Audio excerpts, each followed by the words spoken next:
Is jy naby aan trou? Jy's in 'n ernstige verhouding, heel moontlik verloof en jy's baie naby aan trou, dan wil ek vir jou sê hierdie kursus is vir jou.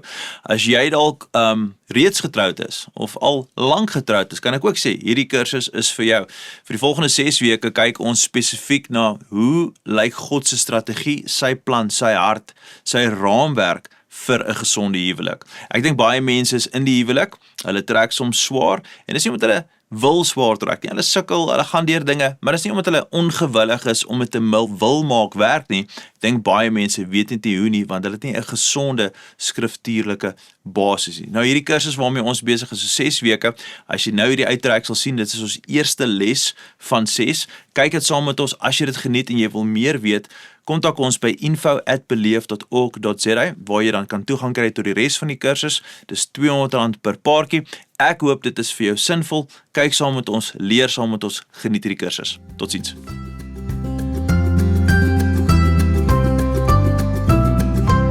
Goeienaand en welkom by ons huwelikskursus. Hierdie aanlyn kursus hardloop vir 6 weke. En ek is uiters opgewonde oor wat ons saam gaan leer uit hierdie kursus. Ek gaan vra almal wat hier so sê net gevindig hallo, dat almal daar ver kan hoor. Ek dink hierdie kursus gaan vir ons 'n klomp dinge wys maak, 'n klomp dinge vir ons leer. Die huwelik is seker God se belangrikste ding wat hy vir ons gegee het om aan te werk, om aan te kou. Ek dink as jy kyk na Efesiërs 5, dan kom vergelyk God die verhouding tussen man en vrou met die liefde wat Christus het vir die kerk. En die kerk se onderdanigheid aan Jesus, wat 'n ongelooflike mooi metafoor is. En my persoonlike mening is dat as jy die wêreld wil gesond kry, dan moet die huwelik gesond wees. En die huwelik kan eintlik net op sy gesondste wees wanneer hy binne in die raamwerk van God se vooropgestelde idee, binne in sy strategie saam sal werk. So, ek wil graag vir julle wys dat hierdie is die paar dinge wat ons gaan bespreek oor die volgende paar weke. Hier is 6 lesings wat ons gedoen. Vanaand se eerste een praat ons oor leaving. So ek vir julle vandag kan wys op die bord. Ons het hierdie 6 lesse. Leave, dit praat van die rol van die paartjie.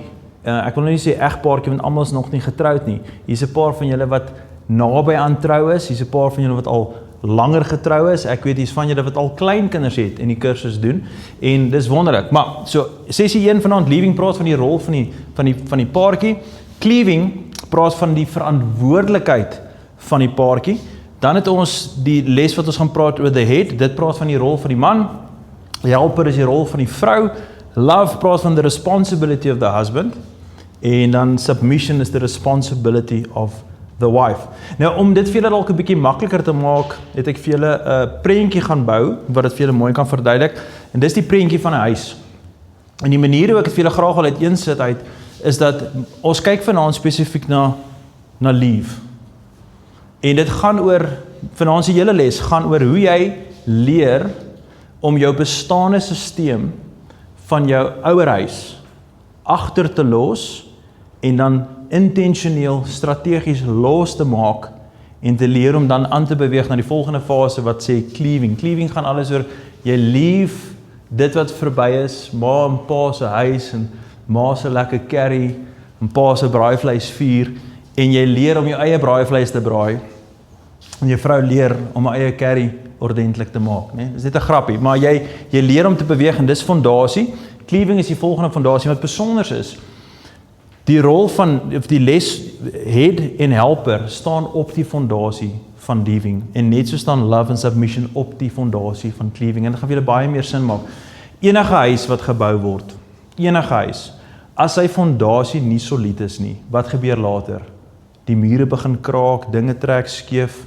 Jy kan eintlik nie veilig op dit bou nie en dit is die beginsel van hierdie volgende 6 weke is om seker te maak dat ons fondasie en ons pilare vir ons hele huisstruktuur is solied.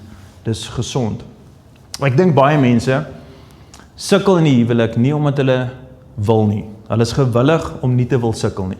Menende hulle wil die werk doen, hulle wil arbei. Ek dink daar is niemand wat in 'n huwelik ingaan met die gedagte dat ek wil sukkel en ek wil swaar kry en ek wil dit nie geniet nie. Meeste mense is gewillig om dit te wil maak werk. Hulle weet baie keer net nie hoe nie. En dis baie keer die uitdaging. Mense weet nie hoe nie, want hulle het nie noodwendig 'n sterk Bybelse fondasie. En julle sal sien deur hierdie reeks, gaan ons baie tyd spandeer in skrif. Ek gaan vir julle praktiese wenke gee oor hoe mens sekere dinge kan bestuur en sekere dinge kan raak sien. Maar die groot fondasie moet wees God se woord. En dit is spesifiek waarna ons gaan kyk. So, wanneer ons leef en cleave, en ons ontwikkel daai gesonde pilare, wat ons moet regkry is, ons moet weggaan van fisiese afhanklikheid van ons ouerhuise. Vrou los haar ouerhuis agter, en sy raak onafhanklik van haar ma en pa, en so seun haar los ook ma en pa agter, en hy raak onafhanklik van sy familie, en die twee raak 'n sisteem. Jy raak fisies, emosioneel, finansiëel en geestelik onafhanklik van jou ouerhuise. En dit is baie keer waar meeste huwelik al klaar skeef begin, want ma en pa is nog te betrokke met Boeta. Ek sê nou Boeta intentioneel, want dis nou nie meer Boeta nie. Dis nou die man van die huis, of Sissa, dis nou nie meer Sissa nie, sy is nou die vrou van daai huis. En as julle hierdie beginsel wat ek vanaand vir julle mooi gaan uitpak, kan verstaan wat dit is om gesond los te maak van jou ouerhuis, dan gaan julle een van die eerste beginsels verstaan van wat maak 'n gesonde huwelik. Sien julle uit vir dit as julle opgewonde? Ek sien nie op die gesigte, jy wat inskakel, ek hoop dit maak sin. Ek wil net vinnig noem, ek kan sien daai ding is af, so ek weet of hy draai of nie, of ek moet nader kom nie. Is dit reg? Ek kan aangaan. Is dit 'n tegniese ding wat ons raak sien? Hier gaan ons aan. So, ons gaan wegtrek en ek gaan vir julle gou wys wat sê van die skrifte wat ek dink is krities belangrik. En dis baie goed om net te weet dat die hele reeks is 'n intensiewe studie van al die skrifte oor die huwelik in die Bybel. En dit is waarna ons gaan kyk. So jy gaan regtig baie teologiese inhoud kry vir wat sê die Bybel oor die huwelik. Nie meer iemand anders se opinie oor die huwelik nie. Wat sê God oor die huwelik? En ek dink dis die belangrikste mening om te moet hê. Dis die beste strategie. So die eerste skrifgedeelte wat ek vir julle wil lees is Genesis 2 vers 18. Die meeste van die notas is in Engels, want die werksboekie is ook in Engels. Dit is net vir makliker. So Genesis 2 verse 18 sê, "And the Lord God said, it is not good that man should be alone. I will make him a helper comparable to him." Dan in vers 23 en 24 sê Moses in Genesis, "And Adam said, this is now bone of my bones and flesh of my flesh. She shall be called woman, because she was taken out of man. Therefore shall a man leave his father and his mother, and shall cleave unto his wife, and they shall be one flesh." In vers 24 lees ons van leaving en cleaving. Dis waar daai eerste keer die beginsel inkom. So, nou dink ons, okay, dit klink bietjie Ou Testament. Dis regtig reg in die begin van die Bybel. Wat sê Jesus oor die huwelik? Kyk gou wat sê Matteus 19 vers 4 tot 6. "And he," dis Jesus wat aan die woord is, "answered and said to them, Have ye not read that he who made them at the beginning made them male and female? And he said, For this reason a man shall leave his father and mother and be joined to his wife, and the two shall become one flesh. And so then they are no longer two but one flesh. Therefore what God has joined together, let no man separate." Belangrike ding wat ek dan vir julle uitlig. God het die huwelik ingestel. Dit was van die begin af God se idee. Die wêreld waarin ons vandag lewe is baie los en vas met die konsep van huwelik. Ek dink meer as ooit, omdat dit nie meer 'n kulturele ingesteldheid is om getrou te bly nie, is dit baie los en vas. Meeste mense vandag is net soos ek is in 'n committed saambly verhouding.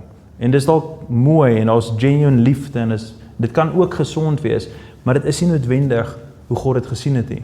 God wil hê ons moet in 'n vaste verhouding wees vir die res van ons lewens met een persoon, man en vrou. Dit is sy prentjie, as ek Engels kan gebruik, dit is sy design. En dan kom sê Jesus, dit is God se design. So hy kom sit vir ons hy fondasie neer. Ek wil nie ver vooruit hardloop nie, maar as julle gaan die Nuwe Testament bestudeer, gaan julle agterkom hoe baie praat Jesus en hoe praat die disippels wat die Nuwe Testament geskryf het oor die huwelik binne hierdie raamwerk. Reg. So die eerste beginsel waar ons vanaand praat is leaving. Hoe maak ons gesond los van ons familiesisteme sodat ek kan gesond in die huwelik instap as man en vrou? Die eerste perspektief wat die Bybel vir ons lees rondom leaving, perspective 1 is to depart. Jy moet wegbeweeg. Die skrifgedeeltes wat ek vir ons daar het, is Genesis 44 vers 22 wat sê, "And we said to my Lord, the lad cannot leave his father." So met ander woorde in Afrikaans die laaitjie, die mannetjie, die dude, né? Hy kan nie sy pa los nie. "For if he should leave his father would die."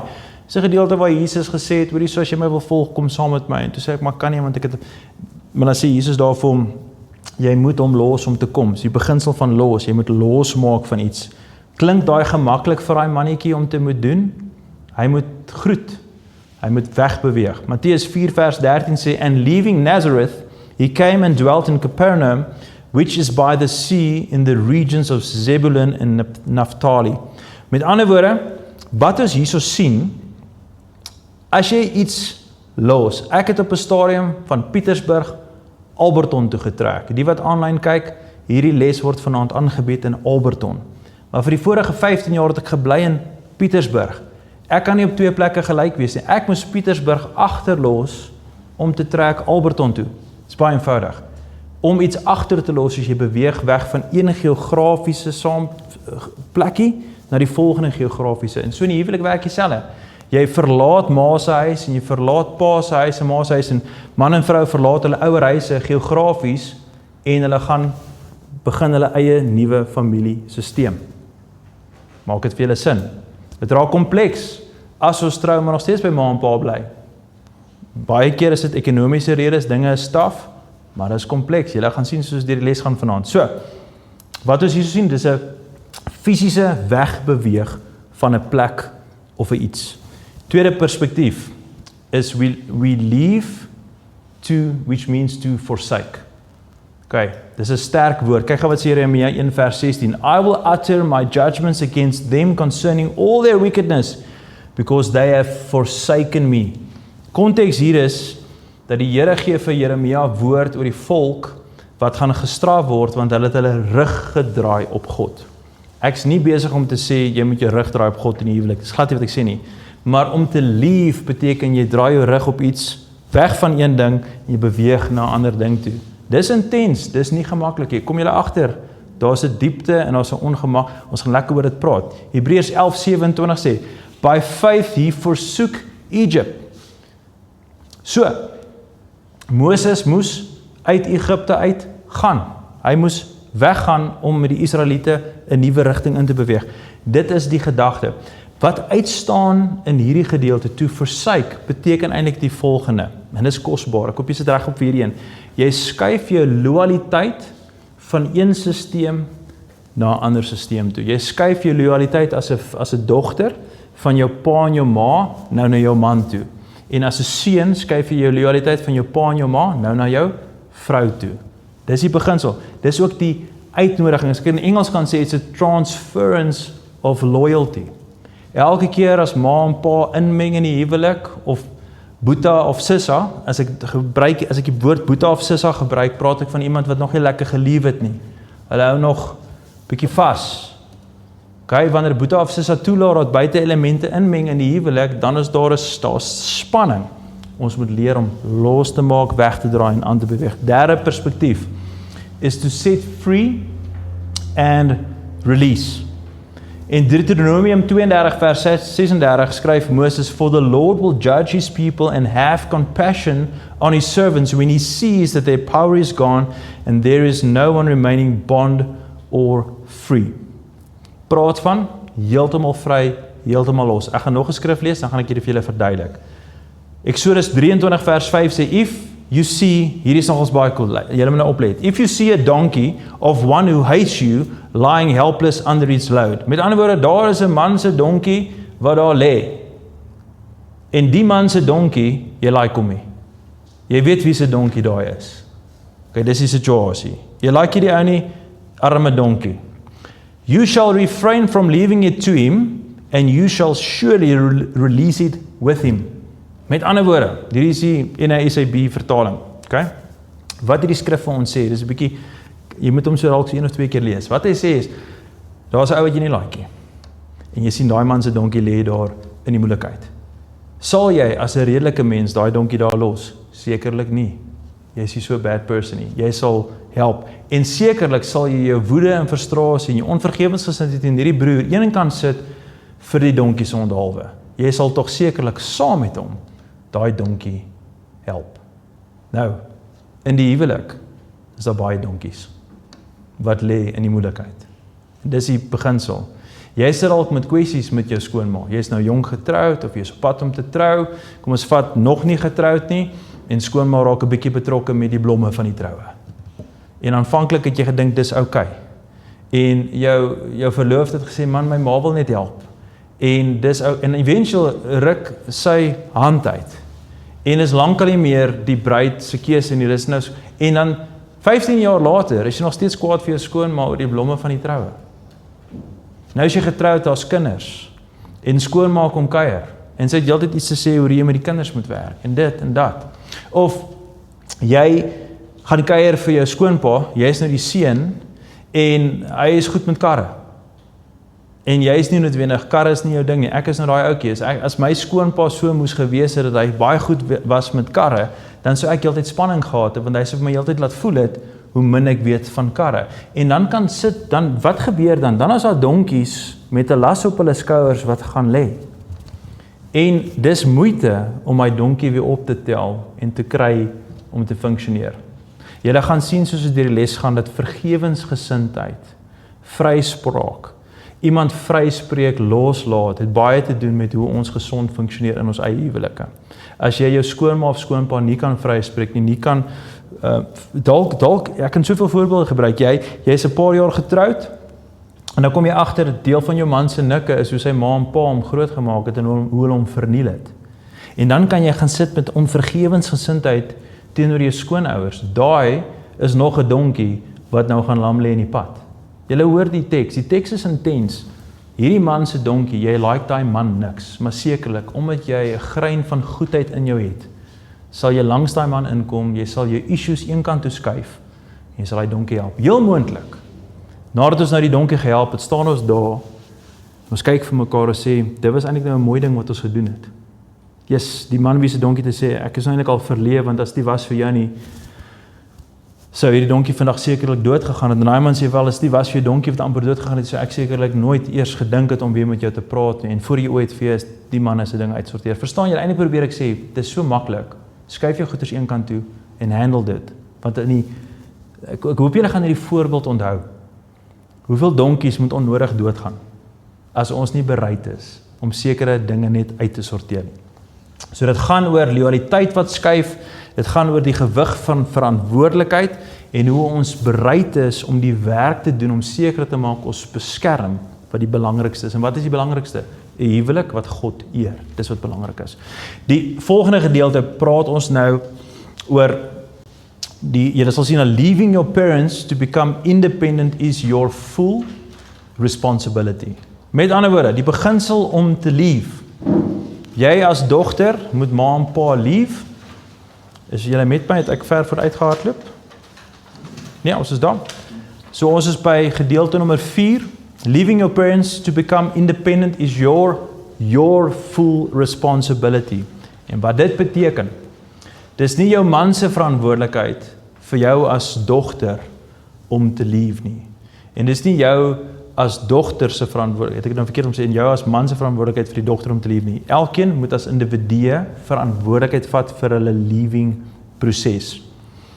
Wanneer jy gesond leave, losmaak, dan word jy gesond onafhanklik. Dis die beginsel. Jy raak fisies onafhanklik, finansiëel onafhanklik, emosioneel onafhanklik en ook geestelik onafhanklik. Voorbeelde waar dinge moeilik gaan. Nou is jy jong getroud en die pa is lief vir sy dogter. Hy sien hulle trek 'n bietjie swaar. En dit begin met, weet jy, was julle net seën met 'n dishwasher. Kyk, ek sou nie gemind dit as my skoonpa vir my dishwasher gegee het nie. Dit help my vrou. Sy was minder skottelgoed, sy is meer beskikbaar om vir my 'n broodjie te maak, nê, en 'n teetjie te maak. Julle verstaan. Dis net 'n grappie. Ma en pa wil baie keer welmenend help met sekere goeders. En eintlik as ma en pa baie help finansiëel, eintlik wat gebeur is, Boeta en Sissa bly Boeta en Sissa. Hulle raak nie los van ma en pa se sakke nie. Ek kan vir julle storie op storie vertel van mans wat trou met vrouens wie se ouers ongelooflik vermoënd is. Hulle eie besighede, dan kom werk vir die besigheid, kom raak deel van die besigheid en dis nie boos nie. Maar dis baie vinnig kompleks. En eintlik wat gebeur is daai seun, daai man leer nooit Hy kry nie die identiteit van ek het my huis en ek dra hierdie huis en ek vat die verantwoordelikheid vir hierdie huis. So wanneer 'n pa en ma leer om gesond terug te staan van hulle seun en terug te staan van hulle dogter, is hulle eintlik besig om hulle kinders 'n geskenk te gee. So 'n man moet seker maak hy kom in 'n posisie waar hy leier, leraar, priester en profeet raak van sy huis. En een van die maniere om dit reg te kry is hy moet op sy eie voete kan staan. Hoekom ek baie keer lief is om te sê, as jy in 'n dating relationship is, ons is nog in daai voortroue fase, nog lank nie naby verloving nie. En nou is die verhouding super ernstig. Ek dink ek gaan eendag vir my dogters, ek het 2 meisiekinders, vir hulle hierdie raad gee. Pappa, hierdie ouetjie is oulik. Ek sê, great. Het hy sy eie voertuig, het hy sy eie plek, het hy alle werk, is hy stabiel? Nee pappa, maar ek dink ek gaan met hom trou. Ek wil, jy kan dink wat jy wil, my kind. Maar hy kan nog nie na homself kyk nie. Hy kan nog nie sy eie petrol in sy voertuig gooi nie. Hy kan nog nie, daar is soveel goeders hy nog nie kan doen nie. Die beste ding is, moenie te ernstig wees in die verhouding nie. Nou praat ek oor dating. Verstaan, nou soos ons is eintlik besig om te praat oor die huwelik vanaand, maar ons gaan soms in 'n dating relationship in, en ons weeg nie als wat werklik belangrik is nie. So, dan is dit ook verskriklik belangrik om te weet, dat wanneer 'n vrou in die huwelik instap, gewoonlik is dit maar die tradisie, sy vat die man se van. En dis 'n mooi tradisie, ek dink dis goed, ek dink dit hoort so te wees. Maar ek dink die verwarring baie keer is dat 'n man en 'n vrou sal sê, "Jesus, vandag het ons 'n dogter bygekry." En eintlik, jy het 'n skoondogter bygekry. Sy is nie jou dogter nie, sy is jou kind se vrou. En dis 'n gesonder balans om te hê. Jy raak nie die Engels praat hulle van die patriargie. Jy is nie nou ewe skielik jou skoonpa en skoonma se kind en hulle het in 'n gebied nie. Aan albei kante. Ek hoop dit maak vir julle sin. Dis verskriklik belangrik. 5de gedeelte van ons les vanaand praat van nog beginsels oor hoe om aan te beweeg. Eerste beginsel hierso, leaving your parents to become independently. Ek het dit reeds gesê, is your full responsibility. Tweede gedagte, leaving your parents begins at your wedding and must be completed. Dit klink snaaks. Dit beteken om los te maak gebeur nie outomaties nie. Dis 'n proses. Jy dink dalk jy is nou in die huwelik met jou vrou of in die huwelik met jou man en jy's nou outomaties los. Dit gaan tyd vat. Dis 'n proses. Want 'n klomp mense moet nou hierdie nuwe ritme gewoond raak. Die seun moet nou gewoond raak dat hy kan nie net vir sy vrou sê, hoorie, my ma en pa kom weer oor, my ma en pa kom weer oor, hulle slaap weer die naweek so. Verstaan, iewers gaan daai vrou begin voel, ek kan nou, en dan kom stap skoonma in die huis en die plek, kan ek help skoologgend was, kan ek skoonmaak. Aanvanklik is jy nice. Ja, asseblief maar, dankie. Hoorie so, gebruik hierdie lappie, daai sponsie werk beter vir dit en ma probeer net help. Maar eintlik is ons weer in 'n mede-afhanklikheidsverhouding wat nie gesond is nie. So, ons moet besef dat hierdie losmaak is 'n proses, maar is 'n proses wat moet afgehandel word, sodat in volgende week se les ons die cleaving kan doen. Jy moet losmaak sodat jy kan daai loyaliteit skuif. Baie keer, en is super prakties, omdat ons bewus is hierdie is, en weet jy wat is meer kompleks, julle leer nou vanaand hierdie beginsels. Wie nie hier is nie, is die skoonouers en die ouers. Dis hulle wat nie is. Julle kan altyd die lesse sê, hoorie, so julle moet hierdie ding kyk, dat daai pastoor hulle kan kwaad maak, in steede van ons self. Want hulle is nie hier om dit te hoor nie, en meeste ouers sukkel, en hier is wat ek wil hê julle moet verstaan. As jy, ek weet nie of jy enige oudste kinders is jy enige oudste kinders hierso in die groep? So die helfte van die groep is oudste kinders. Hier is iets wat ek graag vir oudste kinders sê, vir alles hulle sê, weet jy wat, my pa, my ma, my boetie of my sussie, hulle het dit maklik gehad. Dink ek, ja, hoeveel verskil jy, 2 jaar, 3 jaar, soms is daar 3 kinders, soms daar 4 kinders, dan raak het 'n hele ander partytjie, maar, oudste kinders, wat ek baie keer vir hulle sê, want ek self is 'n oudste kind, sê, my ouers het nie geweet hoe om te maak, voordat hulle my gehad het nie. Met die tweede een het hulle al 'n bietjie ervaring gehad. As jy die eerste een is in die familiestruktuur, jy hoef nie die oudste wees wat eers trou nie, maar as jy die eerste een is wat trou, raai wat, jy is die eerste een wat die spanning gaan beleef, saam met jou ouers en saam met jou skoonouers. En ek en my vrou, ons situasie was presies dit, ons albei is oudstes, ons ook is die eerstes wat getrou het, en dan haar sussie en boetie is heel wat jonger as sy, en daai spanning was gering, En ek het vir julle sê hoekom dit gering was, want ek en sy het beide hierdie beginsels baie goed verstaan. En ons het baie vroeg in ons huwelik hierdie grenslyne ingebou in ons huwelik. Ek sal vir julle soos ons deur die les gaan 'n paar stories vertel. Derde gedagte is, leaving your parents requires that you transfer your spouse your full loyalty. Hier is krities belangrik. Ek het vir julle 'n paar punte daar, julle sal sien in die boek.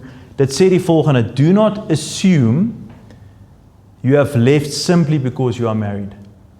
Ek het nou net gesê het, net omdat jy getroud is, beteken nie jy het geleef nie. Dit is 'n proses wat in volle moet afgehandel word. Do not run home in difficulty. Baie keer, dis die mees normale ding om te doen, veral as jy 'n dogter is. Ek sê dit maar vir al die dames vandag hierso. As jy 'n dogter is, jy wil graag net gaan na jou pa toe, want jou pa laat jou veilig voel. Jou pa gaan vir jou raad gee, jou pa gaan van jou help, jou pa gaan vir jou sê wat om te doen. Jy is gelukkig wanneer jy 'n pa het wat lief is vir die Here. Want as jy 'n pa het wat lief is vir die Here, dan bestuur hy baie van der. So, eerste storie, ek en my vrou het 'n baie gemaklike verloving gehad. Ons was van waar ons die aand gesê ek wil haar trou, 'n week minder as 'n jaar later toe is ons getroud. Het is lekker vinnig gegaan, ons was ook 'n bietjie ouer, dit het baie lekker geloop, en ek dink ons was amper 2 jaar getroud. Nou is ons 3 jaar in mekaar gedoen, voor ons eerste meningsverskil gehad het, mekaar 'n bietjie misverstaan het. En hy kom in die kamer, en hy sê besig om 'n tassie te pak, en ek sê ewe, en nou, waartoe gaan jy? En sy sê niks nie, en ek sê, wat gaan jy na jou pa toe? En vir my is dit maar logies. En sy is bietjie opgewerk, en ek dink is 'n grap, en hopeloos te ernstig, en so aan, en toe kom ek agter, sy is regtig ernstig, en toe sê ek vir haar hierso, jy moet maar net weet, jy kan gaan na jou pa toe vanaand, maar as jy nie terugkom nie, kom skop ek uit deur af, en ek bring my Bybel saam. Nou ek en sy het 'n reël gehad in die huis. Ons het 'n reël gehad, ons nooit die Bybel gebruik om mekaar aan te maan of te vermaan nie. Maar ek was daai aand 'n bietjie krapperig. Maar hier is die mooi van die storie. Weet jy wat ek gesê het wat 'n verskil gemaak het hier? Dis eintlik toe sy by die huis aangekom het, haar pa lief vir Jesus. Sy sit, sy pak af, sy praat, en haar pa sê, my skat, jy is altyd welkom hier, jy kan altyd kom kuier, maar einde van vanaand gaan jy huis toe, na jou man toe. En ek is bevoorreg dat ons aan beide kante ouers gehad het, want een het al afgesterf, wat die vermoë gehad het om ons grenslyne te respekteer. Was dit altyd perfek? Verseker nie. Was daar tye wat dit bietjie meer verseker, julle gaan sien. So, jy hardloop nie net huis toe as daar 'n bietjie moeilikheid is nie. En as jy gaan met die intensie dat jy vanaand teruggaan. Nou, ek weet nie, ons kan nie stil staan en daar's omstandighede en dan is daar omstandighede. As die omstandighede krimineel is, nie reg is nie gesond is nie, dan maak dit julle. Maar ek praat nou hier van petty goeders. OK. Hy het geklaar dat ek die kerry verbrand het. En dis nie jou ma se kerry nie. Nou so kwaad te gaan ek, nee. Jy pak jou tasie oor so iets nie. Derde gedagte is, do not revert to childhood roles when at your parents' house. En ek dink nie, vrouens is noodwendig so skuldig nie, maar ek sien dit in mans. Veral seuns, wat so bietjie gepiep is deur mamma. Dan kom hy by die huis, en hy is so dankbaar hy is by die huis, hy bring amper sy wasgoed saam huis toe. En sy ma vra, is daar iets wat ek vir jou kan was? Ag ja, maar hier is my truitjie, ma was dit so lekker. En dan gaan plomp homself daar op die bank, en ma bringe, wat soek jy my liefie? Dis ongesond. As jy gaan kuier by jou huis, en ewe skielik is jy weer 'n kind in jou ouers huis. En weet ook, ma en pa gaan dit nie altyd verstaan nie. Jy bly 'n kind in hulle oë. Jy bly nog lank hulle kind. Dis 'n wisselwerking. Vierde gedagte is, do not allow parents to control or schedule your life. Krities belangrik. Hulle kan nie meer dikteer wat, waar en hoe gebeur nie. Meeste van hierdie goeders, geliefdes, sort ons uit met 'n gesonde gesprek. Kalm, eerlike, emosionele, geestelike volwasse, net gesprekke. Die laaste gedagte is, do not allow criticism of your spouse. Een van die dinge wat ek en my vrou vroeg in ons huwelik reg gekry het, en ek brag graag hieroor, is dat ons nie toegelaat dat my vrou se ouers sal nie oor my gekla het by haar sonder dat sy gesê het, "Skus, nie gemaklik met dit nie." Nog beter, sy het nie gaan kla by haar maale oor my nie, en ek het nie gaan kla by my maale oor haar nie. Dis belangrik. Dis die mees natuurlike ding om te doen. Veral as jy frustreerd is met hierdie nuwe maatjie wat nie dink soos jy dink nie operate soos jy operate. Jy wil graag vir jou ma en jou pa sê, weet jy wat, dis eintlik die issue. En die spanning is wanneer ons sê, Jesus, maar sy dit gedoen en sy daai gedoen en jou ma en jou pa wat lief is vir jou, sê ja, maar dis nie regverdig nie. Dis nie billik nie. Sy moet nie so maak nie.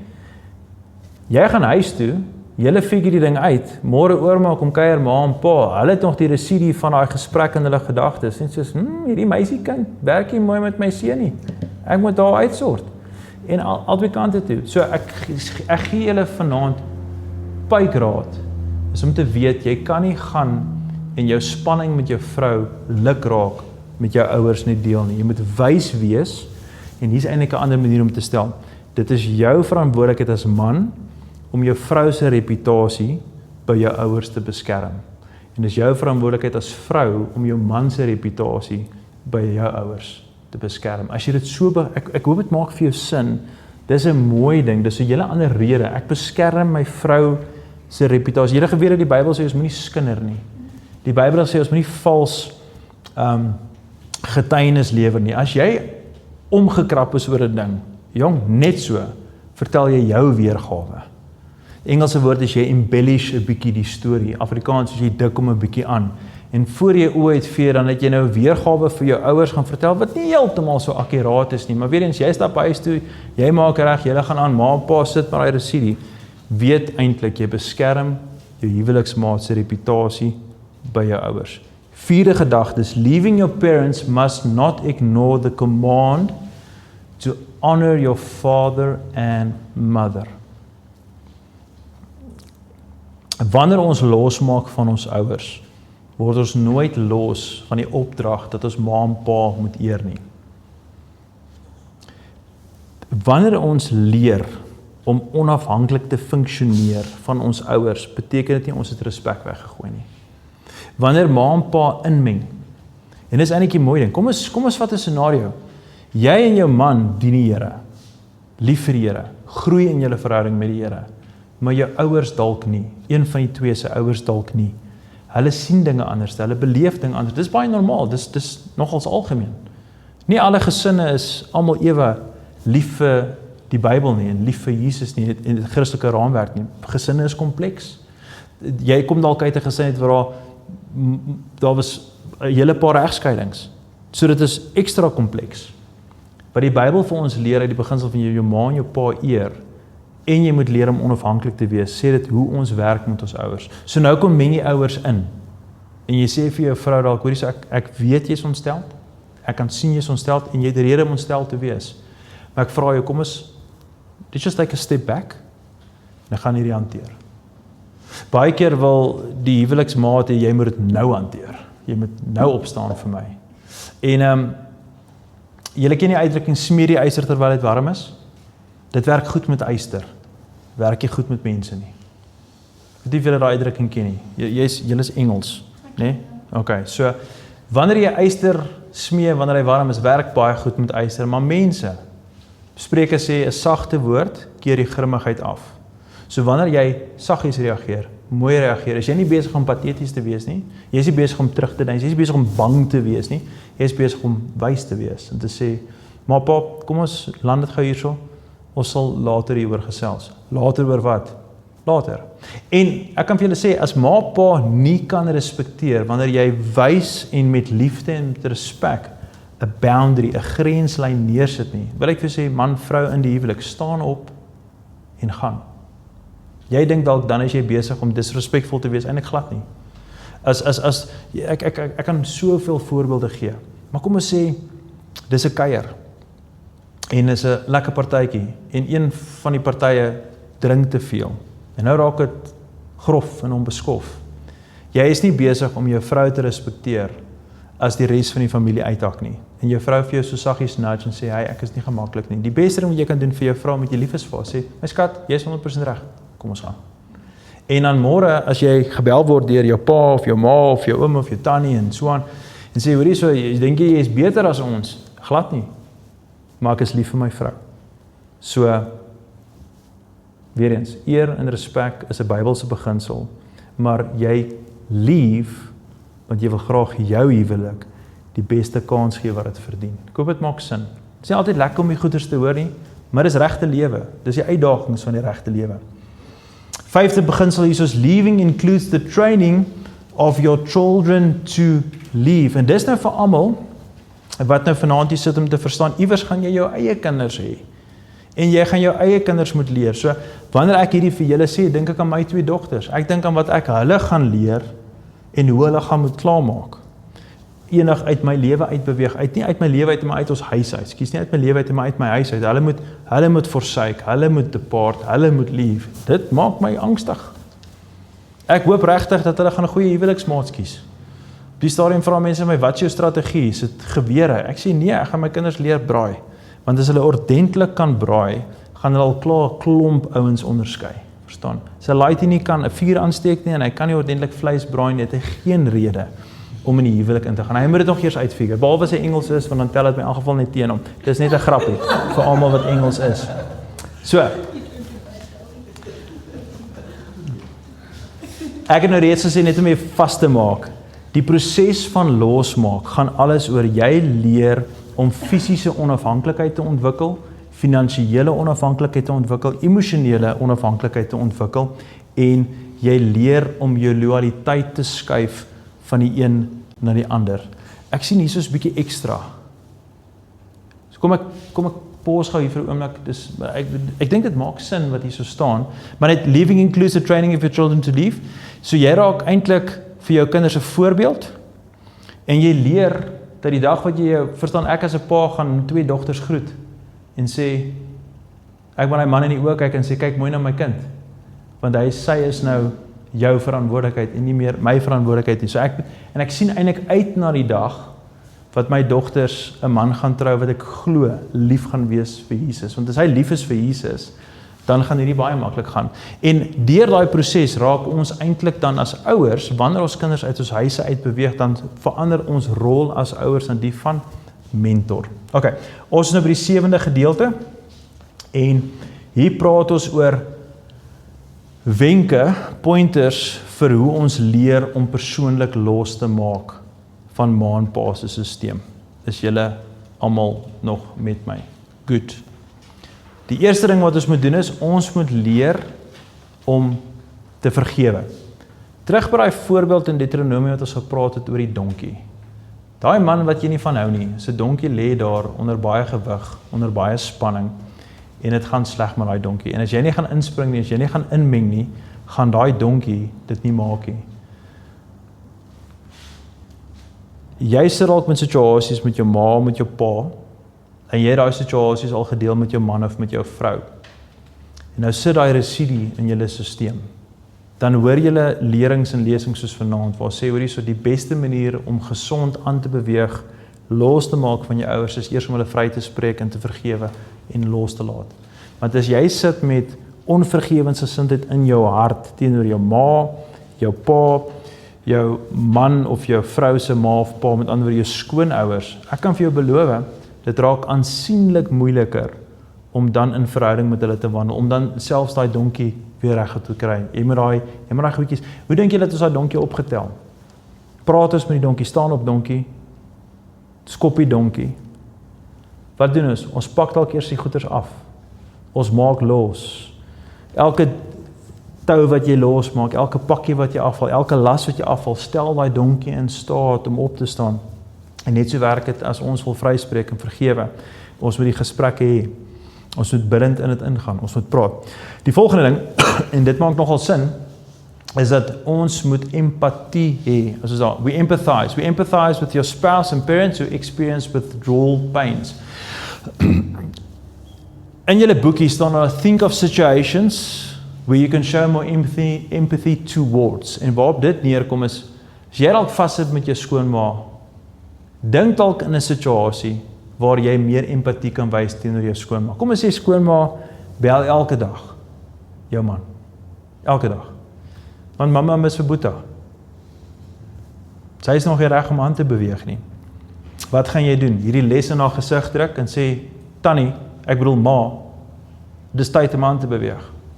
Of gaan jy besef, hier's 'n vrou wat lief is vir haar seun en dis mooi. Dis nie sleg nie, dis goed dat daar 'n verhouding is. Maar dit vat tyd, en dalk is jy die dogter wat moeite doen om te bel en te sê, hoe gaan dit in ons familie werk het so, my vrou is die een wat almal bel. Sy bel vir my ma, sy bel haar ma, sy bind my in op almal se nuus, want as dit nie is vir Lisel wat met almal connect nie, dan is dit baie maklik. My vrou is 'n baie empatiese mens, maar die beginsel is dit, ons moet leer om empaties te wees oor ander mense, hoe hulle voel oor die situasie. Ek hoop dit maak vir jou sin, dat jy weet, dit is waar geduld inkom. Dan, we need to adjust. Adjust your living approach in the various seasons of marriage. Nou jy kan, en die boekie wys vir ons daar voorbeelde in die werksboekie, daar is voorbeelde van jy is pas getroud, jong getroud, 'n rukkie getroud, langer getroud en baie lank getroud. En hoe ons dan moet aanpas, het alles te doen met ons wysheid. Besef die seisoen waarin jy is, as jy jong getroud is albei van julle, is baie energie, daar's baie passie, maar is nie altyd wysheid nie. Daar's nie altyd die ervaring van die lewe nie. So as 'n ma of 'n pa inmeng en sê, hoorie so julle twee, onthou dat julle is ook nog jonk en julle figure nog 'n klomp goeters uit. Soms is daai raad wat julle kry is iets wat julle nie wil hoor nie, maar is welmenend en is goed bedoel. Kom ons aanvaar die raad wat ma of pa vir julle gee, is goeie raad, is gesonde raad. Pas op om te vinnig aan so te vat as iemand vir julle raad gee. Al wat gaan gebeur is, julle gaan onempaties wees, julle gaan nie goed aanpas nie, en ma en pa gaan later aan voel en sê, weet jy wat, ek bel nie eers meer nie, ek wag vir hulle om vir my te sê, weet julle wat gebeur ook, julle wat nou gaan trou en nog jong getroud is, ma en pa raak ook op 'n stadium ouer, en julle is nou al lank genoeg uit die huis, en dan kom maar kleinkinders, en dalk is hulle ver, en veral as hulle ver is eensaamheid 'n ander tipe emosie wat hulle begin beleef. En as ons, veral nou die fase waar ek nou in my lewe is, jy is nou in jou 40, so jy is nou besig om regtig jouself uit te veel, hopelik al in jou 40 jouself uitgefigure, maar jy is besig nou om te bou aan jou familiesysteem is al redelik ontwikkel. Ek sit met 'n 10-jarige en 'n 12-jarige, so jou lewe begin, is baie maklik om net te fokus op jou eie familiesysteem, en jy besef nie eens dat jou ma en pa is ver en is eintlik alleen nie. Maar die siklus werk so. Man en vrou trou, iewers kry hulle kinders. Daai kinders word groot, daai kinders trek uit die huis uit, en daai kinders begin hulle eie lewe. En dis belangrik dat daai kinders uit die huis uit gaan, hulle moet leave, sodat hulle kan cleave. Volgende week se les. Maar dan kom daar 'n punt, waar daai kinders se kinders leave. Maar daai kinders se ouers is nou weer op 'n fase, waar hulle dalk weer moet terugtrek in die huis in.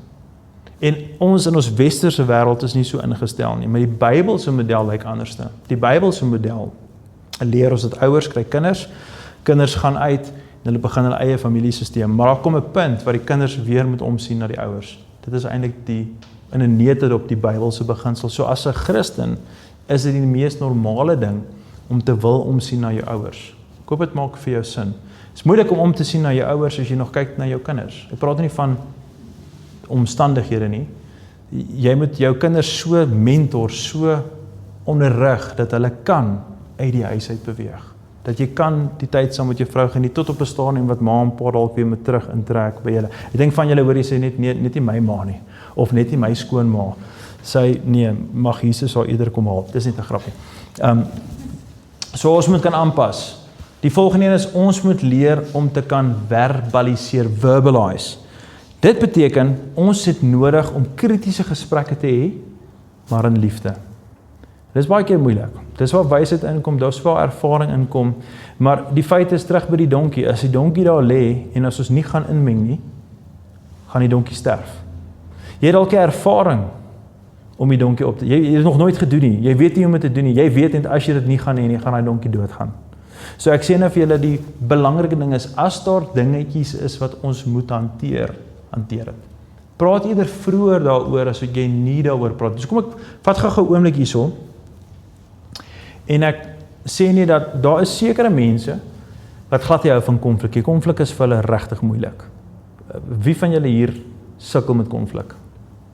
OK? Net 2. Ja, ek het gedink daai hand moet ook opgaan. So konflik is vir min mense lekker. So wat ons eerder sal doen is, ons sal net niks sê nie, en hoop dit gaan verby. Maar baie keer die lewe sal vir jou leer, die konflik kry net 'n ander vorm. Dis 'n ander tipe spanning. Hy kry amper soos 'n seekat, hy kry net nog arms by. En ek weet nie of enige van julle al ooit 'n seekat vasgehou het, daai is nog 'n sterk dier. As hy eers al sy tentakels oral in jou het, ek duik so nou en dan scuba ek, en as ek 'n seekat sien onder op die riwe, is een van die mooiste goeders om te sien, maar ek maak altyd seker ek bly ver genoeg weg van hom af. Ek kan so 3-4 meter van hom af bly. Hy's mooi. Ek hoef glad nie naby hom te kom nie, want ek weet as daai seekat besluit, hy wil nou my vashou. Soos hy wil my handjie vashou. Hy wil hê hier's maatjie en hy hou my vas. Dat jy 'n probleem. Want daai seekat gaan nêrens. So die voorbeeld ek wil probeer gee is dat wanneer ons soms sit in konflik en ons is te bang om te praat, gee ons eintlik daai seekat. En die seekat in hierdie konteks is nou nie cute nie. Dis nie 'n mooi ding nie. Dis 'n ding wat jou lewe hy kan jou verdrink. Hy kan jou verstrengel, hy kan jou verwrig. As ons nie vinnig genoeg die goedjies hanteer nie, dan raak dit groter en groter en groter. Weereens, kom ons maak gou weer vas. Hoe ons praat met ons ouers, is altyd eer, is altyd respek. Maar waar is die beginsel prioriteit? Is by my vrou of by my man? As jy weet, jy het daai gesprek, want jy beskerm eintlik jou huwelik, is dit 'n goeie ding. Vinnige storie, voor ek gaan praat oor ouers. Jong getroud, ek is nog altyd 'n redelike ekstrovert, so ek wil heeltyd net mense om my en ek wil net kuier. En een van my close pelle bel my, hy sê vir my, gaan ons 'n bietjie braai. Nou is ek so 'n jaar getroud. Ek sê vir hom, ja, laat ek net uitvind by Lazel. En hy sê, moet jy eers vir mamma vra. Nou dink ek, jy het nog nooit so verwys na my vrou as mamma nie, en hy sê, hoekom is mamma moeilik? En ek, iets in my binnekant stoot op, te besef ek soos, hierdie ou, my pel, het eintlik geen idee wat nou uit sy mond uitkom nie. Want yes, ek like hom, en verseker ek wil met hom braai, maar baie minder as met my vrou. My vrou is 'n baie groter maatjie vir my en 'n baie groter prioriteit as sy opinie van ons braai skedule. So ek sê vir hom, nee, dis baie kalm, want ek gee om vir die ou, en eintlik besef ek net in daai oomblik, hy is nie getroud nie, hy is nie in 'n ernstige verhouding nie, hy het geen idee wat hy eintlik na my kant toe gooi nie. Ek sê vir hom, vriend, ek gaan met Lazel praat, want weet jy wat, ek wil graag vir haar vra, is glad nie wat jy dink nie, jammer as dit is wat jy dink, ek's baie rustig daaroor, en ek sê vir hom so, ek laat weet jou. Wanneer jy trou, en jy het nog baie enkel vriende, jy gaan deur 'n fase gaan wat jou enkel vriende jou eintlik 'n bietjie gaan begin irriteer, want hulle dink nie soos jy dink nie. En dan is jy dalk die kappel wat eerste kinders het in jou vriendekring. Dan kom jy agter jou vriende wat nou ook getroud is ook 'n bietjie anderste, want hulle weet nie meer om jou te hanteer nie, want daar's 'n skreeuende baba en jy's moeg en dis dat. En jy sê nooi my elke keer vir die braai, maar dan kanselleer jy hulle 5 minute voor die tyd want babietjie maak keer iets en dan sê jy vir jou pel, weet jy, moet net nooit ophou nooi nie.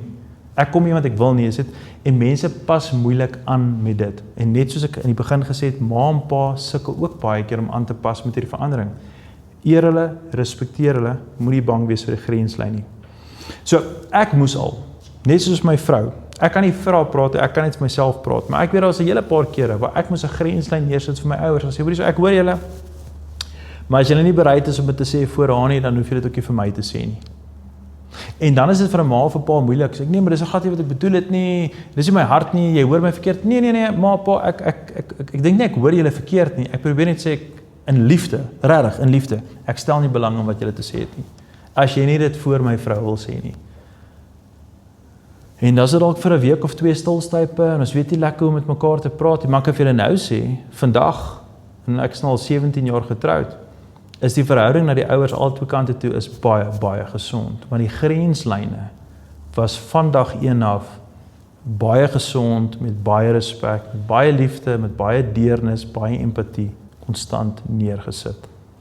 Ek dink geen ouer wat gesond is, wat lief is vir hulle kinders, as ek sê gesond, emosioneel, geestelik gesond is, wil nie hê dit moet goed gaan met hulle kinders nie. Hulle wil hê dit moet goed gaan. Ek wil eintlik vir julle sê, ons uitdaging baie keer is, ons weet nie hoe moeilik dit vir hulle is om vir ons te los in die huwelik nie. Maak dit vir julle sin. Julle sal sien in die versboekie, is daar 'n pledge for personal living, en ek wil julle aanmoedig dat julle op julle eie tyd, dis heel aan die einde van die les, is daar iets wat jy teenoor die Here sê, iets wat jy teenoor jou huweliksmaat sê, en iets wat jy vir jouself sê. Werk deur dit, en net voor dit is daar ook 'n op die bladsy voort is daar so is 'n skaal van 1 tot 10 tipe ding wat jy, daar's 10 vrae wat jy kan gaan invul. En ek wil jou regtig aanmoedig, gaan werk deur daai vrae. As jy nou nog nie getroud is nie, dan is leaving 'n teoretiese beginsel wat eers werklik in werking kom die dag wat jy getroud is. Maar vir nou, as jy deur daai vrae kyk, gaan jy ten minste 'n manier kan kry om te kan sien waar moet ek fokus. So ek wil regtig aanmoedig, as jy aanlyn kyk, as jy nog nie die werksboekie het, jy moet julle uitreik na ons toe. Julle stuur vir ons 'n e-pos na info@beleef.org.za, info@beleef.org.za, en ons maak seker jy kry die werksboekie, want in die werksboekie is daar ekstra inligting, ekstra materiaal wat jou gaan help om sistematies, eintlik maar baie praktiese vrae te vra. Maar voordat ons afsluit met vanaand se les, wil ek net vinnig bid vir almal wat ingeskakel is, almal wat hierdie reeks doen. Die huwelik is vir Jesus so belangrik. Jesus wil hê ons moet slaag in die huwelik, en die vyand weet ook dat wanneer die huwelik swaar trek, dan trek hy die hele beeld van God in ons lewens skeef. Daarom wil ek graag net vanaand vir ons 'n vinnige gebed doen. So daar weer sluit net die oë. Hemelse Vader, dankie vanaand vir die insig wat die woord vir ons gee, wat dit vir ons leer. My hartsbegeerte, Jesus, is dat wanneer ons na U toe kom, ons spandeer tyd in die woord, dat U vir ons 'n fondasie sal gee, dat U vir ons sal leer, hoe lyk die huwelik wat U van dag 1 af vir ons begeer. U het voor die grondlegging van die aarde reeds besluit, dat man en vrou sal een word en saam in die huwelik wees. Dit is U plan, dit is U model. En Vader, wanneer ons daai model volg, wanneer ons U strategieë volg, U idees, wanneer ons dit doen soos die skrif ons leer en ons lei, nie net het ons gesonder verhoudings met mekaar nie net het ons goeie ouers vir ons kinders nie net het ons lief vir mekaar en ons pluk al die vrugte van 'n gesonde huwelik nie. Vader, ook weet ek en moet ons weet dat wanneer ons huwelike gesond is, kry U al die eer. En daarom vanaand bring ek elke persoon wat hier so sit en almal wat inskakel in hierdie les luister, bid ek en ek bring hulle voor die troonkamer en ek sê, Jesus, kom leer hulle, kom rig hulle, kom lei hulle, kom help hulle om te vergewe waar hulle moet vergewe, help hulle om vry te spreek waar hulle moet vry spreek, Here, help hulle om daai donkies raak te sien, wat onder gewig lê en moontlik gaan sterf, as daar nie gaan ingemeng word en gehelp word, en daarom vra ek, Here, deur die groot genade, om vir ons altyd by te staan, U wil hê, ons huwelike moet slaag, en daarom kan ons met vrymoedigheid vanaand na U toe kom, en eintlik elke dag na U toe kom en vra dat U ons sal help, ons sal rig en ons sal leer. Dis my gebed in die kosbare mooi naam van Jesus. Amen en amen. Familie, ek sien julle weer met die volgende les. Gaan in vrede. Totsiens.